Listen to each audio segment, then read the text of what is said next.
Bonjour et bienvenue dans les Rushs, cette semaine dans vos salles. Qui allez-vous appeler? Ghostbusters, SOS Fantôme, l'héritage. Suite directe de SOS Fantôme 2.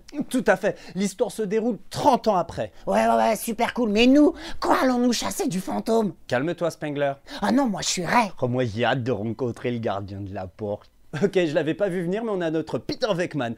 Du coup, ça fait de moi Spengler. Winston Zenmore. Oh tiens, comme ça je me disais, ce serait intéressant d'embaucher une secrétaire. Non mais on va pas commencer à faire des recrutements. Et qui voudrait bosser pour des chasseurs de fantômes avec un salaire de stagiaire? Au hasard, le gardien de la porte, si je lui dis que je suis le maître des clés. Oh, mon appareil détecte quelque chose. J'ai un esprit qui se balade dans les parages. Déjà? Ouais, allumez vos armes à protons. Et ne surtout pas croiser les effluves. Non mais vous êtes naïf, c'est pas possible, tout est fait. J'ai un sac à dos raccordé à un aspirateur, j'ai même pas fait d'effort pour mettre des LED. Non mais tu nous avais dit que tu nous préparerais des équipements pour chasser du fantôme. Oh désolé, c'est ma libido qui perturbe mon esprit depuis SOS Fantôme 2016. Non mais je me fous du régime que tu peux suivre. Et puis c'est quoi ce sale plan à la Bill Murray de arrête de ramer, t'es sur le sable? Ou les bleus. Enfin quoi qu'il en soit, moi je savais que c'était des uniformes. Des déguisements. Je savais que c'était des déguisements. J'ai fait ça pour faire comme vous. Tu veux encore ajouter quelque chose au niveau crédibilité, t'es au max? J'ai pas peur des fantômes. Non, on fait pas ça, non.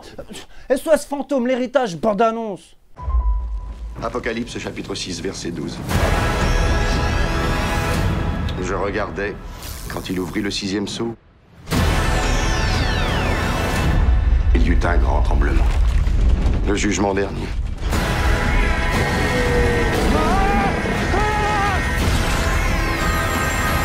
Librairie de l'occulte. J'appelle à propos des événements de New York.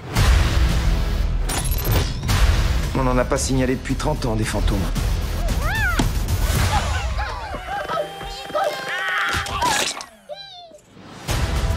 J'y crois pas. Il se passe quoi ici exactement? Notre grand-père était un chasseur de fantômes. Quelque chose allait venir et il le savait.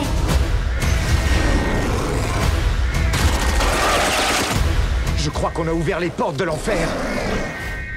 Hey! On vous a manqué?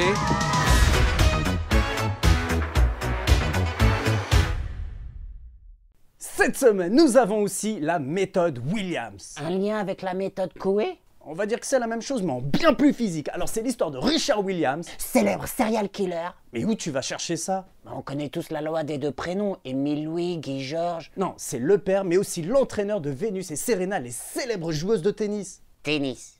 Tu vas pas me faire croire que tu sais pas ce que c'est le tennis. Tennis? Le tennis, ça se joue avec une balle. Et un chien. Très bonne transition pour l'autre sortie de la semaine, Clifford. C'est une balle qui porte un nom comme le célèbre ballon de volley Wilson dans Seul au monde. Tu crois qu'il y a un agent artistique qui s'occupe spécialement des carrières de ballons et de balles? Non, c'est l'histoire d'une collégienne, Emily Elizabeth, Une serial killeuse. qui reçoit un adorable petit chien rouge. Rouge? Tu veux dire un chien venu de l'enfer? Mais le lendemain, la surprise d'Emily quand elle découvre. Qu'à son réveil, elle fait l'objet d'un sacrifice satanique organisé par Clifford, le chien venu de l'enfer. Mais non, le chien est devenu géant. Ouais, bah pas très original comme histoire, on connaît la suite. On veut un chiot pour Noël, ça grandit, les grandes vacances arrivent et on l'abandonne. Et ben moi je dis non, les animaux de compagnie, ça veut dire jusqu'à ce que la mort vous sépare. T'as une âme? Ça te choque? Carrément. C'était dans les rushs et je vous dis see you next time.